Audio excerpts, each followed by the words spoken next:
Hi everyone, welcome to our webinar today.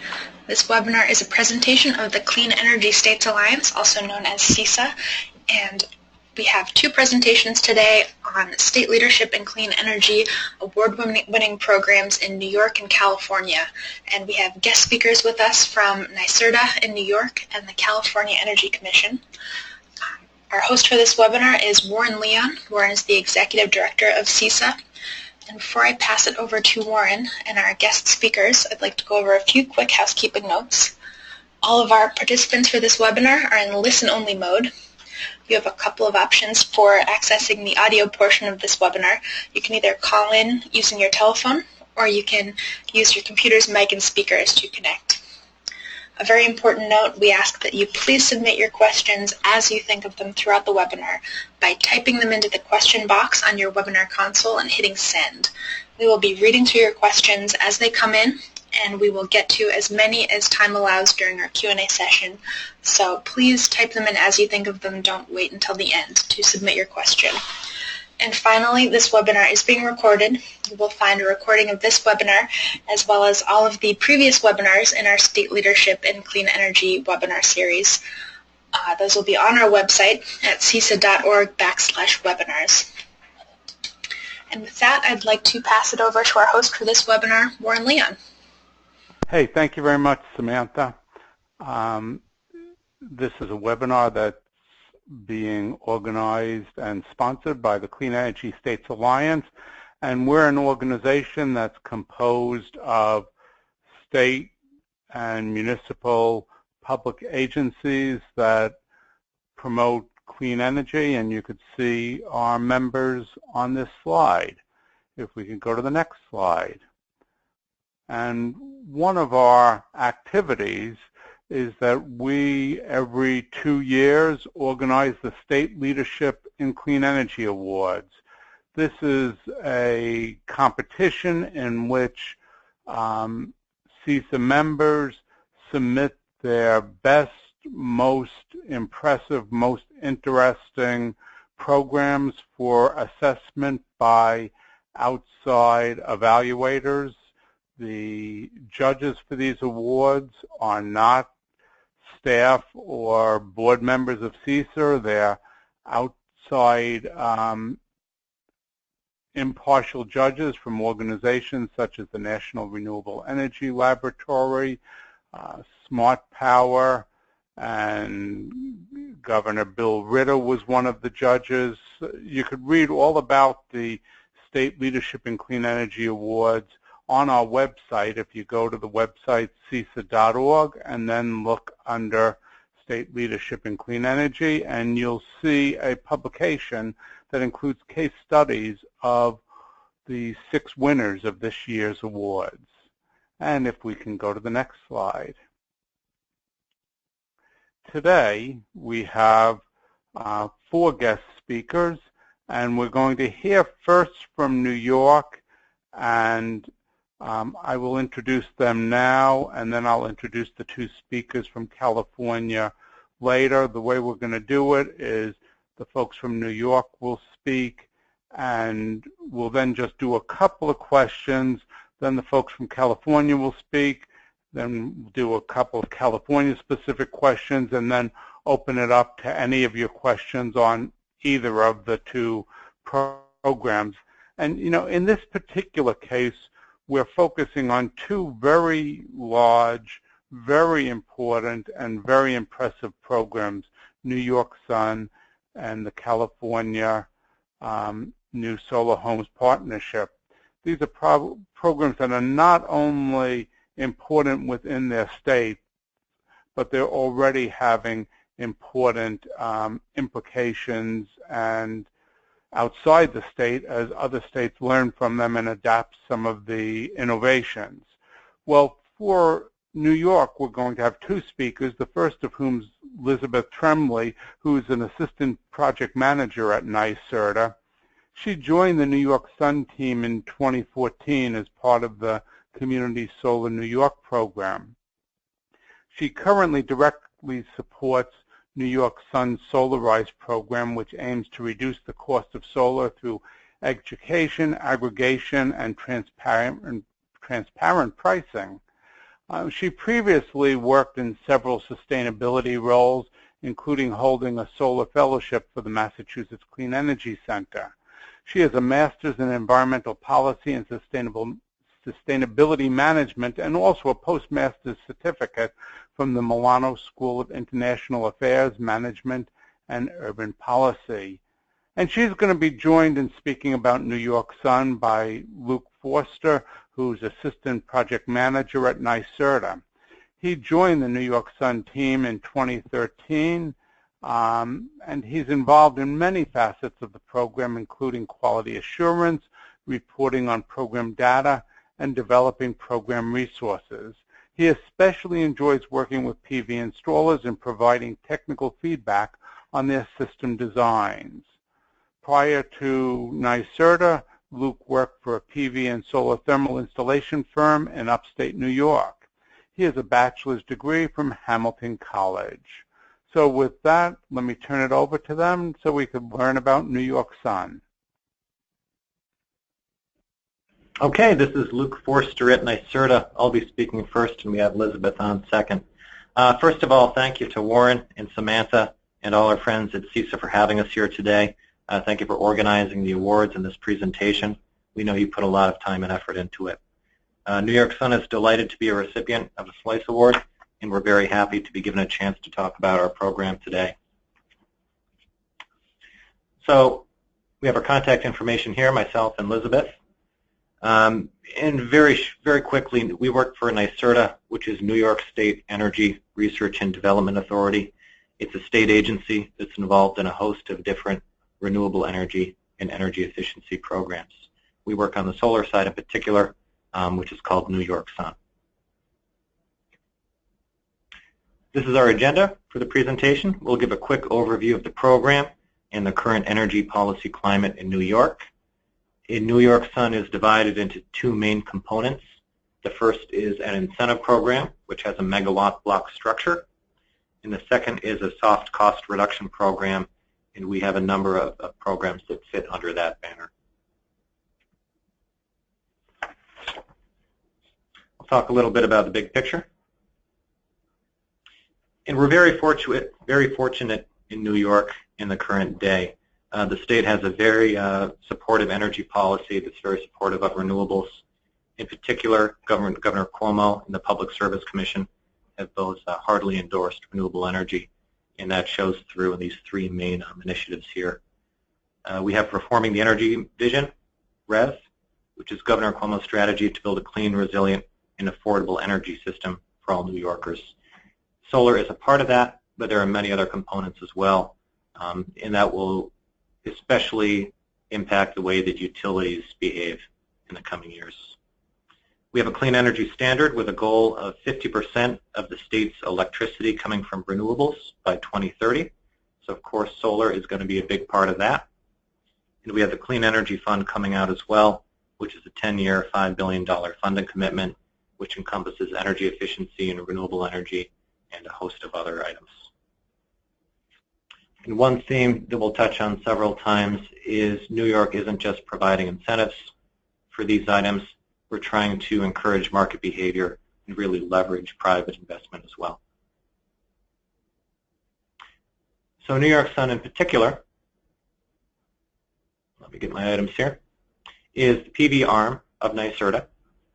And the goal is to get 3 gigawatts of solar installed by 2023. And of course, that's a very large number, and we get there one piece at a time. We have a budget of close to $1 billion, and that's split between the incentive program to create the self-sustaining market and reducing the soft costs. And I mentioned before, the goal is to create a self-sustaining PV industry by the time we expend the megawatt block funds. And by self-sustaining industry, I mean that the installers will be able to keep on going, keep on installing without incentives from NYSERDA at the end of the time. So we're kind of working ourselves out of a job in that respect. I have just a few statistics to give a snapshot of where we stand in New York today. The past few years have been very good for us. We've seen a growth of about 575% in PV megawatts installed from 2012 to 2015. And unlike some other states, that's really a blend of residential, small commercial, and large commercial industrial systems. We had 18,000 PV systems installed last year, 2015. And our current statewide total is we were at 525 megawatts at the end of last year, enough to power about 85,000 homes. As of today's date, we're close to about 640 megawatts completed. And with those installs comes jobs creation. We're over 8,000 solar industry employees in the state, and that's including installers, sales, support staff, and that puts New York number 4th in the country for solar workers. Now I'll talk a little bit about the first component of New York Sun, which is the megawatt block incentive program. It's structured very similar to the megawatt block structure that California had in place. There's a capacity-based cash incentive available to eligible installers who meet certain criteria. And by capacity-based, I mean dollars per watt installed. We didn't want to have just one incentive rate for the whole of New York State because we realized you have different markets, different geographic conditions across the state. So what we did is we divided the state up into 3 segments. Con Ed, which is New York City and surrounding areas, Long Island, and the rest of the state. And we also set separate incentive rates for residential, small commercial, and larger over 200 kilowatt systems. The megawatt block incentive program is set to run through the end of 2023 or until funds are expended. We may successfully get this 3 gigawatts installed before then. Here's an example of the megawatt block incentive structure. So this happens to be for the upstate residential sector. And you can see along the vertical axis of the graph, we have the dollars per watt incentive rate. And along the horizontal axis, we have the number of megawatts submitted to the program. And as more and more megawatts are installed, that incentive rate will periodically drop from $1 per watt to 90 cents to 60 cents, and eventually down to 30 cents and 20 cents. And the goal there is to provide our contractors and stakeholders with a very predictable and transparent method of knowing what the incentive will be. And that's one reason we broke the state up by region and by sector, is that different parts of the state and different sectors are going to move at different rates. For instance, we're seeing a lot of New York City and Con Ed residential installations, so the incentive rate is dropping a bit more quickly there, but we're seeing relatively few commercial projects in that same part of the state. So the commercial rate is dropping more slowly than the residential rate. That's a lot to keep track of, so we created and provided a real-time incentive dashboard that's up on our website. And if you look towards the center of the screen, I actually moused over one of the bars, so that's the upstate residential region. And you can see that provides real up-to-date data on the size of the block, how many megawatts have already been submitted, how much is remaining, and when that block opened. So stakeholders and contractors can look at this data and form extrapolations about how quickly the rates are moving, how quickly the megawatts are coming in, and they can draw their own conclusions about what the incentive rates will be a certain amount of time from now. The last component I'm going to touch on the megawatt block structure is the affordable solar program. It's sort of a little add-on we have to the standard residential megawatt block incentive. It doubles the applicable incentive for households that qualify as low to moderate income, which we define as being at 80% or less of the area or state median income. We have some additional requirements. We require that the household has some basic energy efficiency upgrades before installing solar, and projects must meet certain cost-effectiveness criteria. And if it's a lease or a PPA, there can't be an annual escalator on the price to the customer. With that being said, I'm going to pass the mic over to my colleague, Elizabeth Tremblay. Great, thank you, Luke. So as Luke mentioned, New York Sun program is broken up into 2 different components. The second one being the soft cost reduction program. So I'd like to take a couple minutes to dive a little bit deeper and cover some of those. So with such unprecedented growth comes growing pains. Through our soft cost reduction programs, New York Sun is taking a proactive approach to addressing challenges such as permitting, zoning, and interconnection. Initiatives such as the Unified Solar Permit and the New York Sun PV Trainers Network touch on all of these barriers, which I'll get into more detail later in the presentation. Providing a space to have an open dialogue with stakeholders is a key when creating a sustainable solar market.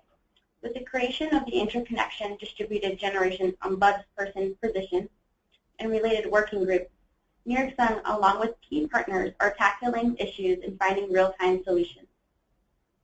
In order to better our understanding of the market, New York Sun is also conducting soft cost baseline studies to help inform our overall strategy. In addition to the PV Trainers Network, which I'll talk about in more depth, New York Sun provides a comprehensive set of technical assistance that involves basic solar training and procurement assistance, which includes conducting site surveys, preparing technical bid specifications for optimal solar solutions, offering a list of local contractors, and providing overall project management. Our Green Jobs, Green New York financing option makes solar more affordable for New Yorkers by offering several monthly loan options, including on-bill recovery. New York Sun is also collaborating with the U.S. Department of Energy, Fort Drum, SUNY Canton, and solar installation companies across the state to offer the Solar Ready Vets program. This program offers technical training and hands-on labs to prepare military personnel for jobs as solar installers, salespeople, and inspectors. Lastly, New York Sun is devoted to ensuring high-quality installations. Contractors are held responsible for ensuring safe code-compliant systems. New York Sun conducts rigorous field and photo inspections and provides contractors with several installations and code resources. I know this was a lot of information to throw at you at the moment, so more information regarding all of these strategies are on our website, so you can visit ny-sun.ny.gov. I'd like to now take a few moments to do a deeper dive into some of our community-based programs, which should give you a better sense of what we're doing kind of on the field. So 3 of those programs are Solarize, K through Solar, and Shared Solar. The first one I'd like to talk about is Solarize. Solarize is a community-based grassroots marketing effort that takes between 6 to 9 months to complete. Selected campaigns choose trusted solar installers through a competitive bids process.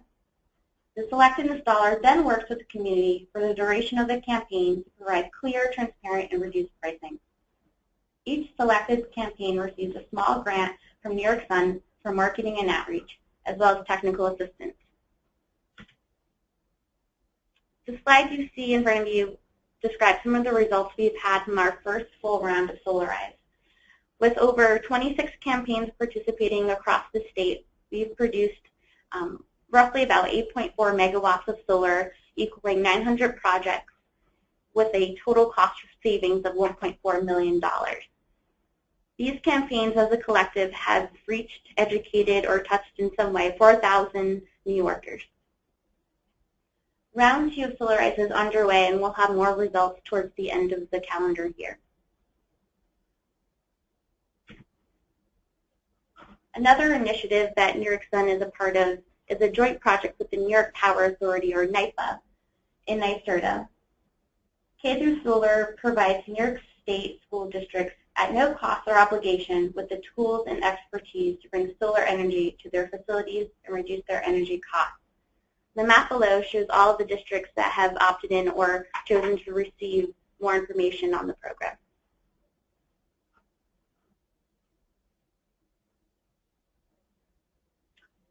Shared solar, or what some might recognize as community solar or community distributed generation, is another initiative that New York Sun is managing.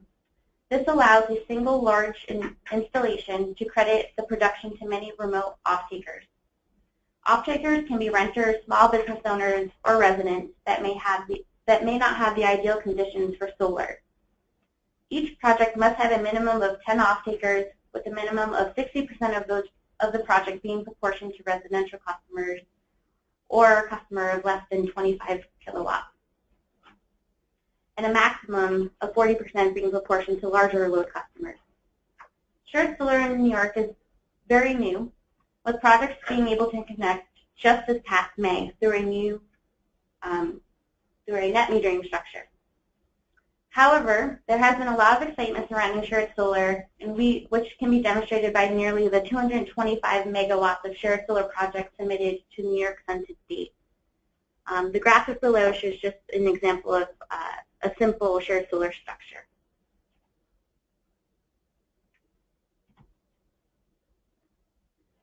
Another soft cost strategy that New York Sun is implementing is the New York Sun PV Trainers Network.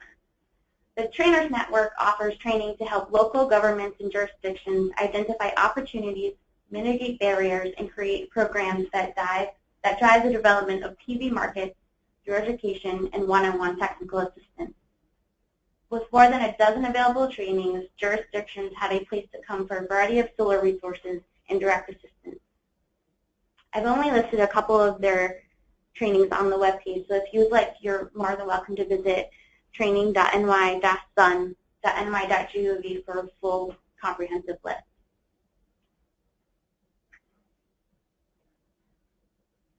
One of the last strategies that I'd like to go over is the New York Unified Solar Permit, which is a standard solar permit for New York State local officials. Adoption of standardized residential small business solar permit is a key element to help New York State municipalities remove barriers to local economic development in the growing solar industry. The standardized permit is expected to cut costs by creating a uniform permitting process in municipalities across the state.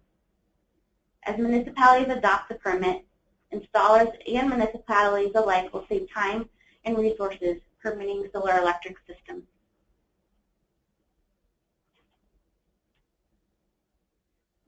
On behalf of New York Sun, I'd like to thank the Clean Energy States Alliance for recognizing our program and to also congratulate the other SLICE recipients.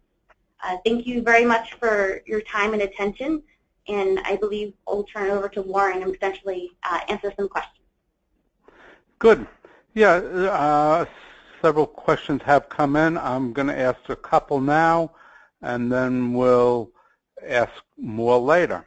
And just I want to let people know that one of the things that the judges recognized about this program that made them want to give an award to it is just how comprehensive it is in looking at all the barriers to rapid solar development and tackling a wide number of those barriers.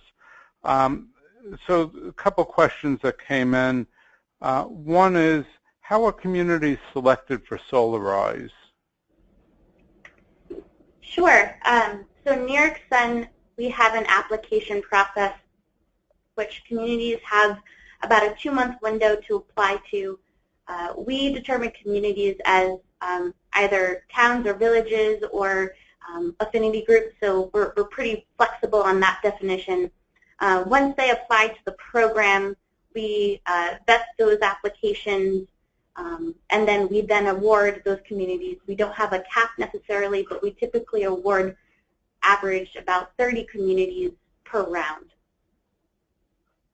Okay, thank you. And in terms of the statewide permit, so you imply that individual municipalities are going to have to choose to adopt it. Is that correct? And if so, do you think there will be resistance, or will it be easy to get this permit spread across the state? Yeah, Warren, I can touch on that. So in certain other states in the USA, there's a single standard permitting agency. New York is not like that. We have about 1,600 different towns, municipalities, villages, cities, and they're each their own individual authority having jurisdiction. So we can go out there and we can offer this unified solar permit and encourage them to adopt it. And those towns will have to make a voluntary decision to accept it. We designed it to be attractive to them to make life easier. And we're also creating a number of supporting documents that they can use as resources. For instance, we developed a 40-page guidebook to go along with the unified permit to give guidance on what they're looking for when they're reviewing the designs and performing field inspections of the work. In terms of resistance, we're trying to avoid that by having a lot of engagement on the front end with code inspectors, AHJs, and also the installers and developers who work with them on a day-to-day basis. Hey, thanks very much, Luke. So thanks to both of you, Elizabeth and Luke. We'll come back with more questions, and I promise those who wrote in questions we will get to yours later. But I want to turn to California for the moment so that folks could learn about that program as well, which is also quite multifaceted and quite important. This program focuses specifically on new solar homes, and we're going to be hearing from two people, the first of whom is Elizabeth Hutchison, who's program lead for the New Solar Homes Partnership Program. That program provides financial incentives for solar installations on new residential construction. She's a graduate of California State University at Sacramento, and she started with the California Energy Commission in 2010, first working on renewable energy projects and then focusing specifically on the New Solar Homes Partnership since 2012. And she's going to be joined on the call with Joe Omeletsky, who's a program specialist for the New Solar Homes Partnership. He is the team specialist for energy efficiency and program analysis. Joseph graduated from the University of California, Davis with a bachelor's degree in particle physics. He has worked on various renewable energy projects for the Energy Commission since 2014. So let me turn it over to Elizabeth and Joseph. Thanks, Warren. Hi, everyone. Thank you for listening into the New Solar Homes Partnership webinar. I'm Elizabeth Hutchison, and I will be going over the program eligibility, and Joseph will be going over program statistics in the second part of the presentation.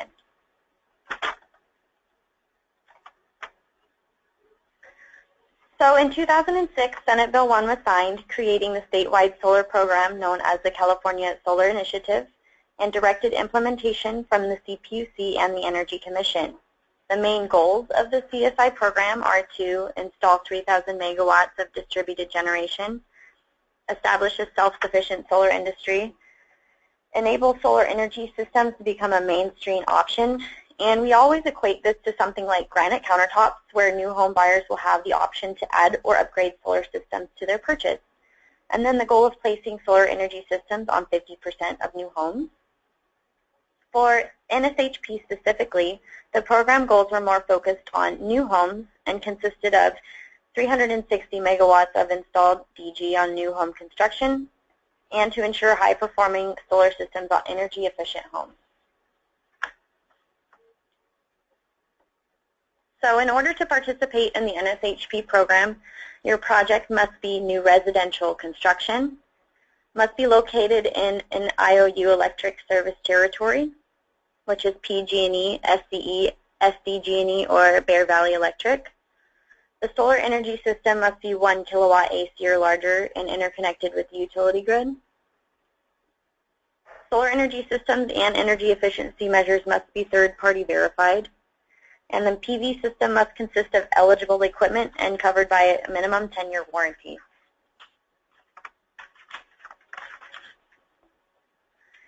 In order to receive rebates for solar in California, the installed equipment must be on the CEC list of eligible equipment in compliance with the SB1 guidelines. This includes PV modules, PV inverters, and performance meters. What we have on the screen here is a snapshot of the PV module list. And in order to be added to the eligible equipment list, the equipment must, one, have safety certification from a nationally recognized testing laboratory, and also submit electrical characterization data tested by a third-party laboratory. Submitted information is confirmed by the Energy Commission prior to the equipment being added to our list, but it is not continuously monitored. Information presented on this webpage does not demonstrate equipment quality, performance over time, reliability, or durability.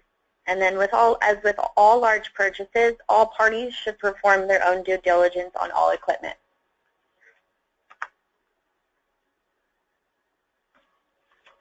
So here's a look at our incentive structure. We offer a one-time upfront incentive that is based on the expected performance of the PV system. This is calculated by the CEC PV calculator, which is shown on the right side of the slide. Here you enter your site address, city, and zip code, which will populate the climate zone. This climate zone, the quantity, make, and model of the equipment, the tilt and azimuth of your PV system, etc., will all be factors in the determination of the system's production, and then essentially the amount of the rebate. So incentives are limited to the first 7.5 kilowatts per residential unit, and we also cap the incentives based on the total system cost. So for example, market rate projects are capped at 50% of the total cost, and the incentive for affordable housing projects is capped at 75% of the total system cost. Here's our incentive structure. So as megawatt targets are achieved, the incentive levels will decline. A higher dollar per watt amount is offered for projects installing higher energy efficiency measures.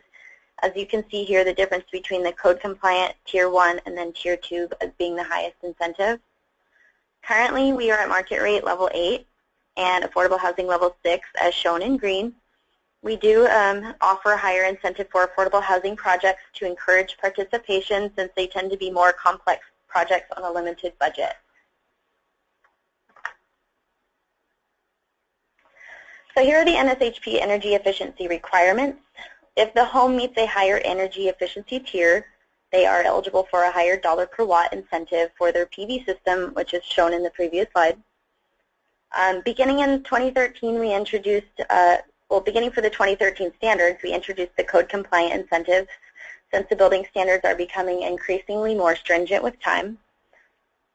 Tier 1 projects must achieve 15% above the standard, while Tier 2 projects must be 30% above standard and 30% above standard for space cooling.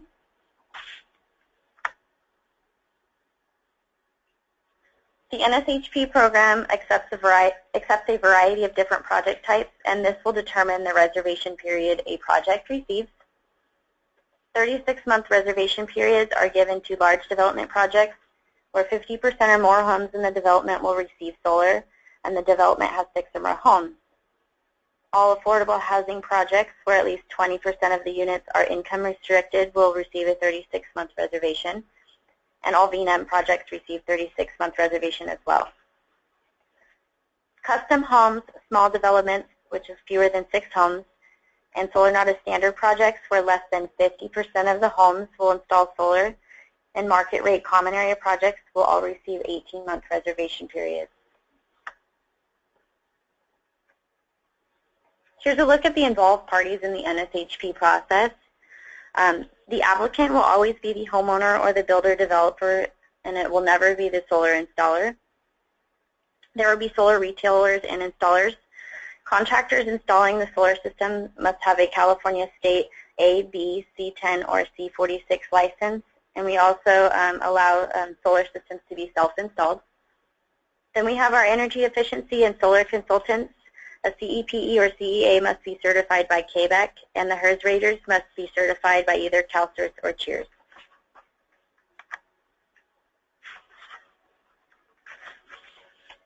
This is a quick look at the basic NSHP process. First, the applicant, which is, of course, the homeowner or the builder, will submit their application online through our web tool. Energy Commission staff will review the application, and if all documents are complete, then we can approve the applicant's project, and the incentive is reserved for the reservation period that's applicable to their project type. Next, the applicant will have their PV system and their energy efficiency measures installed on their new home, which will be verified by a third party. The building department must finalize the solar permit, then the applicant can apply for interconnection.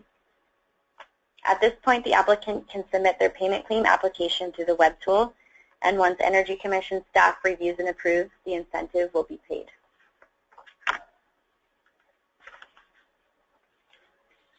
Here are the required documents for a reservation application for a standard project. The NSHP1 form will show your general project information, such as your name, the project address, the type of the project, contact information, and who the incentive will go to. Proof of new residential construction will be shown in either a building permit or subdivision map, depending on your project type. You will show commitment to installing solar through submitting a CEC PV calculator run with your system specifications and also a signed installation contract. The energy efficiency measures will be calculated through the Title 24 documentation and matched to the construction plan set for the residential unit.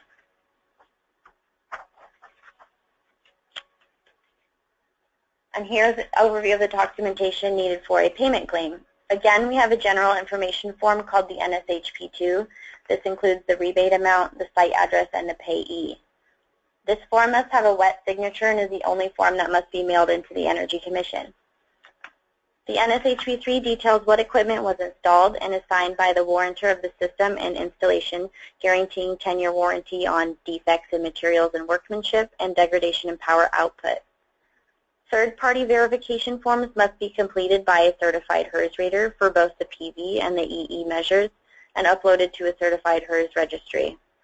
The permission to operate letter from the utility stating the system has been interconnected must also be submitted.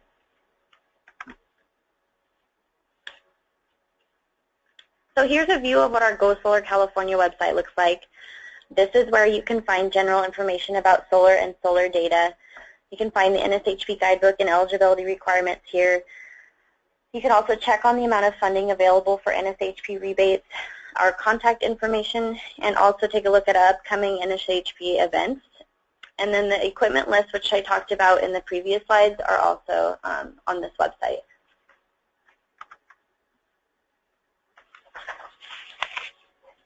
So we've created an online web tool where applicants can easily submit applications electronically rather than by mail. This tool allows applicants to track the status of their application as staff is reviewing, and also serves as a good collection point for data since we are able to track what's under review, megawatts and dollars reserved and installed, plus other metrics such as system costs and energy efficiency percentages of each unit. You can sign up there at newsolarhomes.org.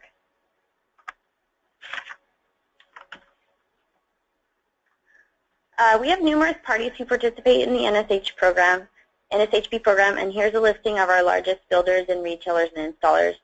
We have over 75 builders and over 30 retailers and installers. And now I will turn it over to Joseph to talk about some program statistics. Morning, everyone. So I'm just going to go through real quick some of the high-level numbers as far as historically what the program has managed to achieve.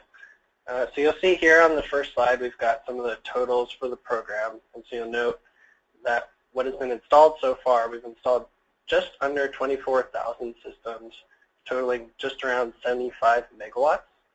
And reserved, we have another 30,000 or so systems, totaling another 105 megawatts or so. And that's not including another 5,000 or so systems that are also under review by Energy Commission staff. So altogether, we're looking at about 180 megawatts that have either been reserved or have been installed.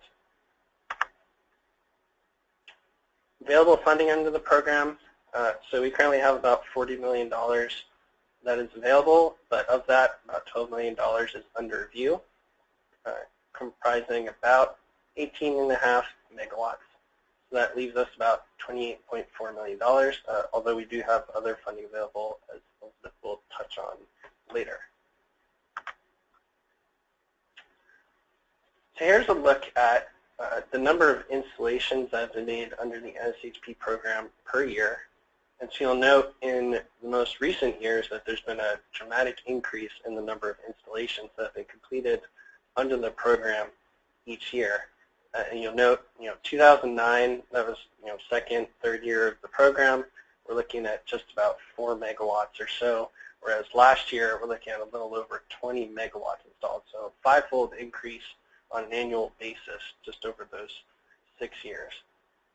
And the number of systems, of course, as well has also increased. So it's not just increase in system sizes, but also just an increase in the number of systems as well that are participating. Here's an overall look at our progress towards the 360 megawatt goal. So as you saw on that table a couple of slides ago, we've installed just around 20% or so of our overall goal, 29% reserved, and another 6% under review. So that means we have about 45% to go towards our goal. The important thing to note, though, is that, and actually I'll touch on this in the next slide, that the program started right around the huge housing market collapse, and with that, the activity with the program was fairly slow in the early years.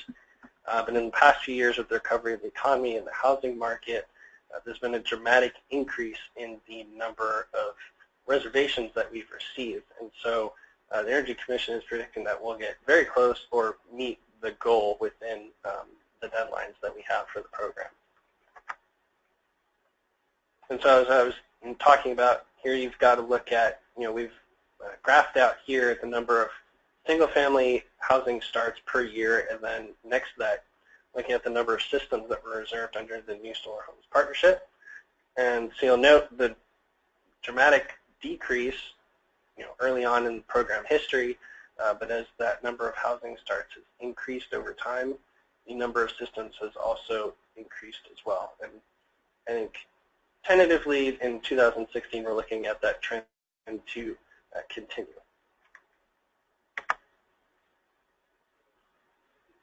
Here's a look at the energy efficiency of the homes that had systems installed under the program.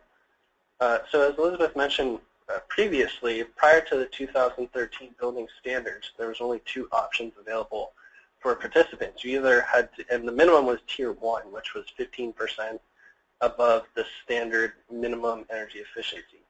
And so you'll note on the left that because of that, the vast majority of historical installed systems, that's at Tier 1, at 75%, and code compliant is very small. And that's just because we have such a large number of systems that were installed under previous code cycles. On the right, you'll note that now with the 2013 building standards, and because the codes are becoming increasingly stringent, the new code compliant incentive level has seen a rapid adoption among program applicants, and so now we're looking at 75% is code compliant, and most of the remaining is at Tier 1 with a small share under the Tier 2 energy efficiency level. As was mentioned previously, we also have an affordable housing portion of the program. And so as of last month, we've installed just over 7 megawatts on affordable housing, residential, and common area projects. So it's about 11% or so of the overall program installed at the time. And the incentives made up about $20.5 million, which was about 15% of the incentives that were paid out. And then you'll note at the bottom as well, we've graphed out here the cumulative capacity that was reserved for affordable housing projects. You'll note it's fairly linear over time, and obviously hoping that that trend continues or maybe even increasing the affordable housing participation in the coming years.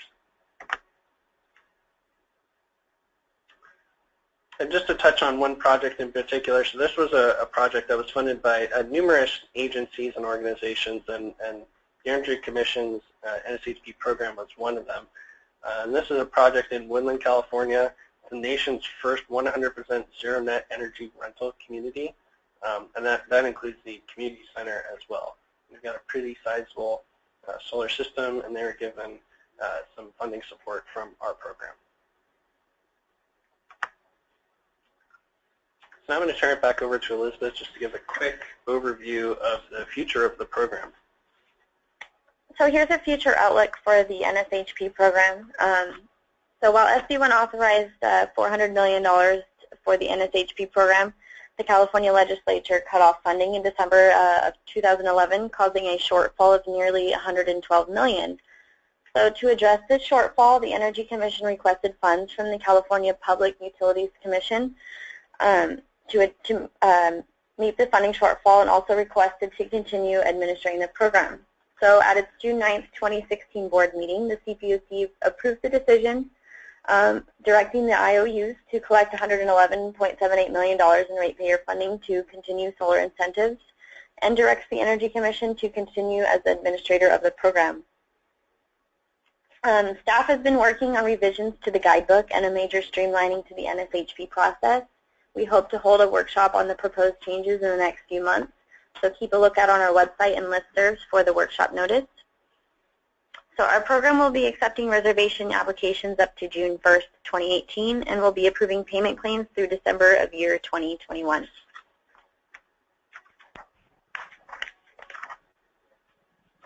Thank you for listening to our presentation today. My contact information is at the top there, and if you have any questions on NSHP or need a status update on your application, you can contact our call center that is open Monday through Friday from 8 until 5. Thank you, and we're available to answer any questions. Thanks very much, Elizabeth, and thank you, Joe. Well, I'm going to ask you a couple questions, and then we'll go back and ask some more New York questions in California, go back and forth. But the first two questions I have for you, how long does the review process take, and what share of applications are rejected?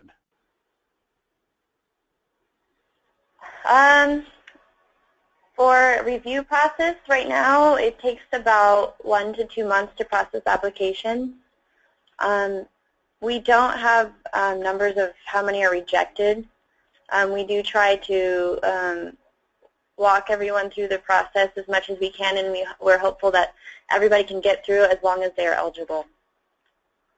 Okay, and one person wanted to sort of put this program in the context of the California rooftop solar market. You gave a sense of how many projects you funded and how many installations there have been and how many megawatts. How does that compare to the size of the market for rooftop solar on existing houses as opposed to new houses? Well, I think versus existing housing, it's much smaller. And I think even if you just look at the overall California Solar Initiative, right? There is a counterpart to our program that was called CESA, run by the Public Utilities Commission, and they had a much larger bucket of megawatts, and they were confined to.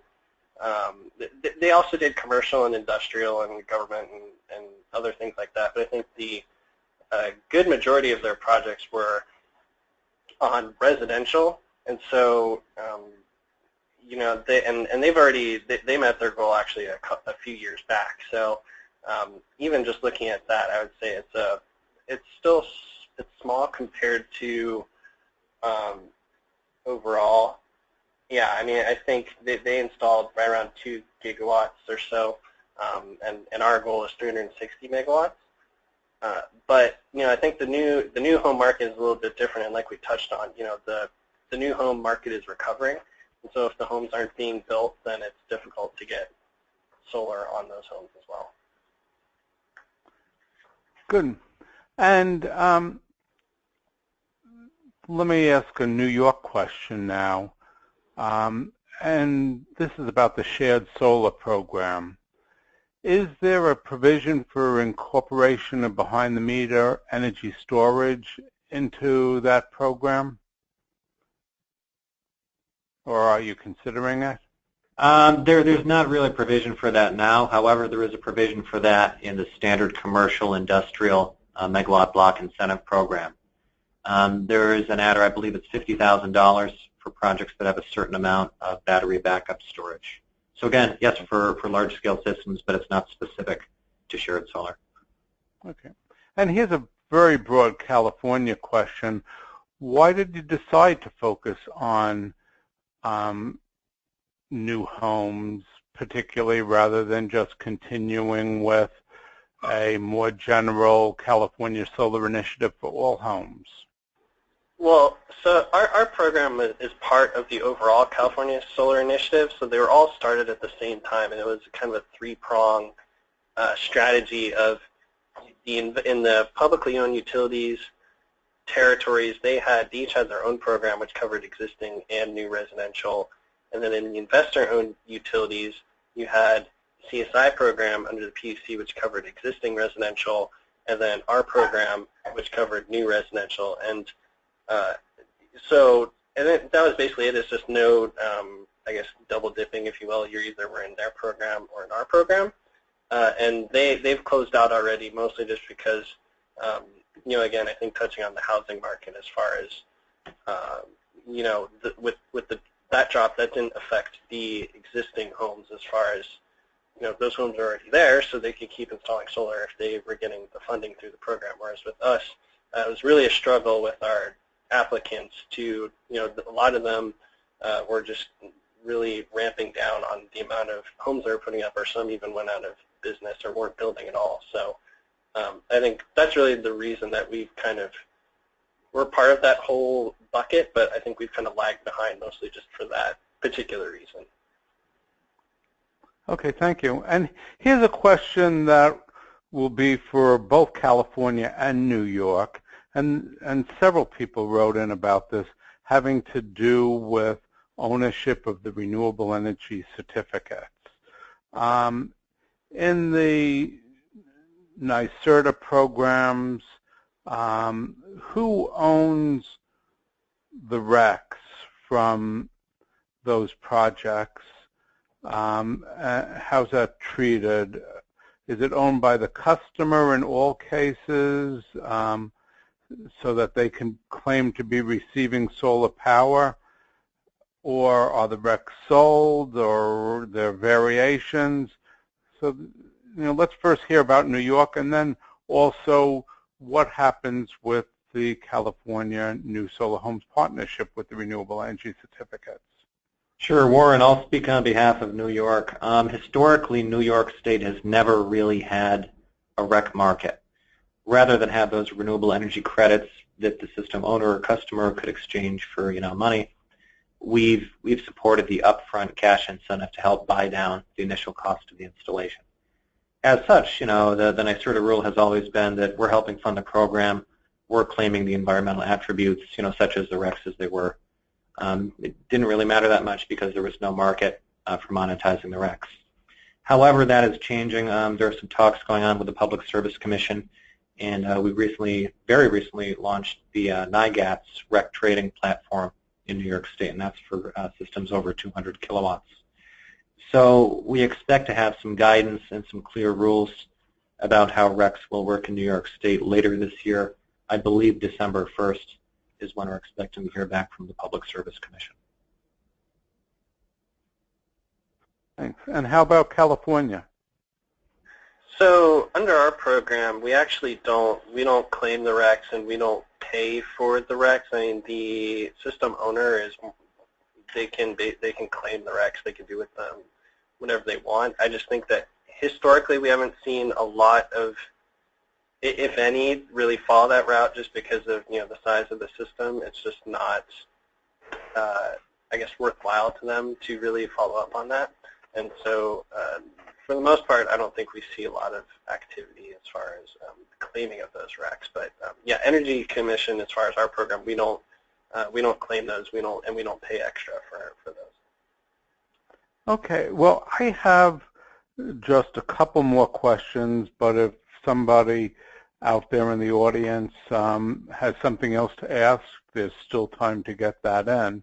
But the next question I have is for New York, and somebody was asking, is there a list of all the communities that have received funding under New York Sun? I assume they were talking about the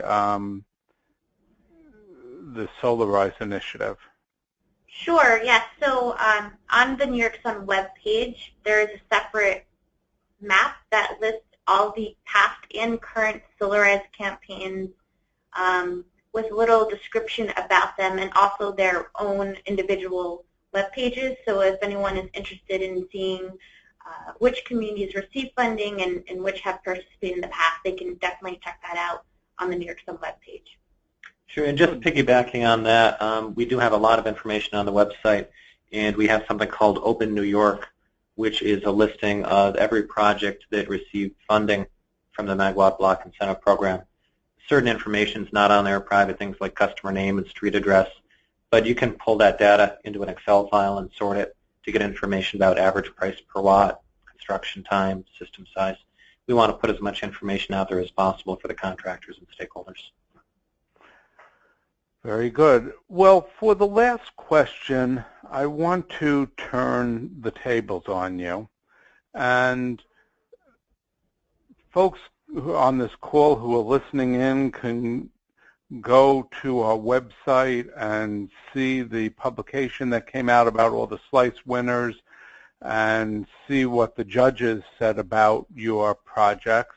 But I wanted to get from your sense, as you think about your own program, what do you feel best about? You know, what makes you feel like this program is going well and successful? What do you like about it? I'll speak up. This is Luke at New York Sun. Our program sort of evolved from some predecessor programs that were basically a straight incentive program. Contractor builds the system, we pay them X amount of dollars, you know, great, and that's how it worked. But then we eventually realized, you know, you're just kind of throwing incentive money out the window. And what we wanted to do is really look at all the challenges in the PV market and address those one by one and make sure our money was going to good use. So we started talking to contractors and saying, hey, what are the big issues? What's this about interconnection issues? How can we help?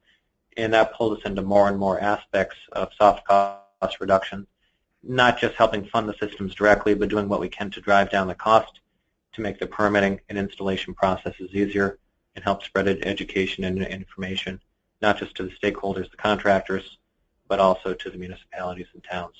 So that's what I feel good about, is we're kind of tackling this from every angle we can.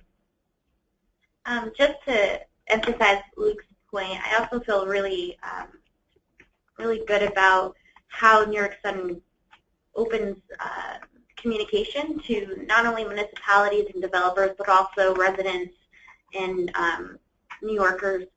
We really take the time to listen to concerns and feedback provided by these individuals and our partners, and we really take the time to include that in how we do outreach and how we form our strategies moving forward. So really proud to say that we are very inclusive and we do our best to really hear everyone's opinion and take that into consideration. Great, and thank you. And Elizabeth and Joseph, what makes you feel good about your program? Well, in a recent workshop we had some really good feedback from stakeholders and a lot of the builders saying that without our program, solar on new homes would not be where it is today, and that we are really assisting with developments doing solar as a standard rather than solar as an option. And also our program being the glide path to zero net energy homes.